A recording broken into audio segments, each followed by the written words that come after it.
ओम सिया रमाय नमः गुरुजी। ओम सिया रमाय नमः हनुमान पिताजी। ओम सिया रमाय नमः संगत माँ को। प्रभु जी को, गुरु जी को, संगत माँ को तहे दिल से बहुत बहुत शुक्रिया।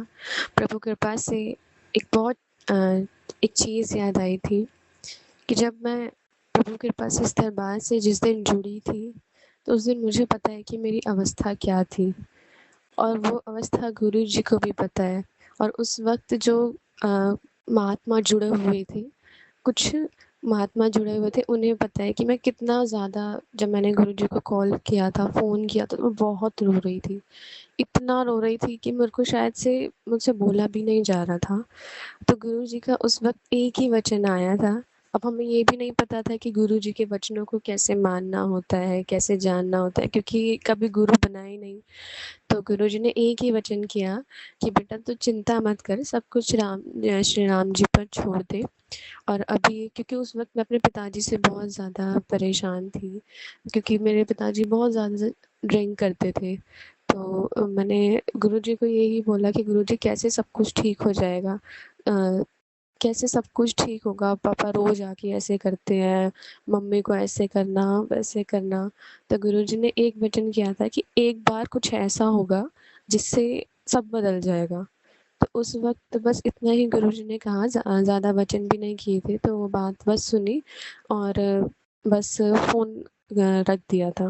और गुरुजी ने सँभाला था कि पहले तो अपने आप को शांत हो, शांत कर।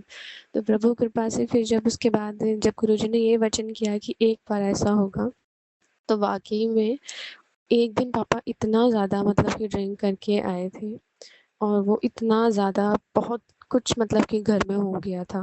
परंतु मुझे भी नहीं पता था कि वही दिन ऐसा था कि जिसके बाद सब कुछ बदलने वाला है। और प्रभु कृपा से उस दिन जब पिताजी ड्रिंक करके आए, तो उन्होंने, मतलब मेरे साथ बहुत ज़्यादा बहस हो गई थी पापा की। तो मेरे ज़िंदगी में पहली बार ऐसा हुआ था कि मेरे पिताजी ने मुझसे 3 दिन तक बात नहीं की। और मेरे लिए बहुत ही ज़्यादा, मतलब ऐसे था कि मुझे समझ ही नहीं आ रहा था मैं क्या करूँ? मैंने गुरुजी को बताया था, तो गुरुजी कह रहे थे कि चिंता मत कर, सब होगा। उसी बीच जब समागम आया था, तो उसी दिन प्रभु कृपा से जब मैंने श्री हनुमान जी को, क्योंकि हम अपनी भौतिक जीवन में इतने ज़्यादा व्यस्त होते हैं कि हमें नहीं पता कि हम क्या कर रहे हैं। तो उस दिन मैंने श्री हनुमान जी को चैलेंज कर दिया था कि यदि आप इस दरबार में वाक़ई विराजमान हो ना, तो मेरे पापा को अपने दरबार में बुलाओगे और उनकी जो ये ड्रिंक है, ये सब छुड़वाओगे। तो प्रभु कृपा से ऐसे ही हुआ। और उससे पहले ही गुरुजी ने बता दिया था, मैंने ये चीज़ गुरुजी को नहीं बताई थी, उससे पहले ही गुरुजी ने मुझे बता दिया था कि मुझे पता है तू किस लिए आ रही है, और जिस लिए आ रही है तो इस दरबार में प्रभु जी तेरी ज़रूर सुनेंगे। तो प्रभु कृपा से जब वहाँ गए, वहाँ सबसे उस दिन भी बहुत कुछ हुआ था। जिस दिन वहाँ जाना था, बहुत प्रभु जी की लीलाएँ हुई थी। वो पहले भी बताए हैं संगत में, परंतु अभी समय भी नहीं है बताने का। तो जब हम वहाँ पहुँचे, तो वहाँ प्रभु जी के जब मेरे पिताजी ने दर्शन किए, जब वहाँ दरबार के दर्शन किए, श्री हनुमान जी के दर्शन किए, तो मुझे नहीं पता था कि जीवन इतना सुंदर बन जाएगा उसी दिन से। मुझे आज भी तारीख़ याद है, 12 दिसंबर 2023। उसी दिन से जीवन इतना सुंदर होता चला गया कि मेरे पिताजी ने उसी दिन से एक इतना सा भी शराब को छुआ नहीं है। उसी दिन से मेरे घर में किसी ने नॉन-वेज तक को नहीं छुआ। और सबके विचार जो प्रभु जी ने इतने सुंदर तरीके से अपने कहते हैं ना, जब प्रभु जी को समर्पित कर देते हैं, तो प्रभु जी को जिस दिन से समर्पित कर दिया ना सब कुछ, उस दिन सब कुछ, सारी परेशानी प्रभु जी ने खुद ही ले ली। प्रभु जी का इतना शुक्रिया।